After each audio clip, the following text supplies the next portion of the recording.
BRS out, Congress BJP మధ్య fight. Etela బండి సంజయ్కు పడదు. అధ్యక్షుడిగా ఎందుకు తొలగించారో చెప్పాలి. కరీంనగర్కు ఏం చేశావో చెప్పు మంత్రి పొన్నం. తెలంగాణలో బీఆర్ఎస్ అవుట్ అయిపోయిందని, కాంగ్రెస్ బీజేపీ మధ్య అసలు పోటీ అని బీసీ సంక్షేమ శాఖ మంత్రి పొన్నం ప్రభాకర్ సంచలన వ్యాఖ్యలు చేశారు. ఈటల రాజేందర్కు బండి సంజయ్ పడదని, బీజేపీ అధ్యక్ష పదవి నుంచి ఎందుకు తొలగించిందో బండి సంజయ్ చెప్పాలని చెప్పినారు.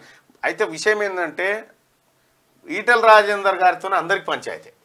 ఆయన ఎవరితో చక్కగా ఉండడు, నీతో పనులను సేపు చేయించుకొని కథ పక్కకు పెడతాడు అన్నట్టు. అయితే అట్లా ఈటల రాజేందర్ గారికి శత్రువులు పెరిగిపోయారు. వాస్తవానికి బండి సంజయ్ని అధ్యక్ష పదవి నుంచి దించాలని స్కెచ్ వేసినటువంటి గ్యాంగ్కు ఈటల రాజేందర్ నాయకత్వం వహించిందని చెప్పి చెప్తా ఉంటారు. అయితే మరి అది ఎంతవరకు నిజంగాని బండి సంజయ్ని బాగా ఇబ్బంది పెట్టిన వ్యక్తి మాత్రం ఈటల రాజేందర్.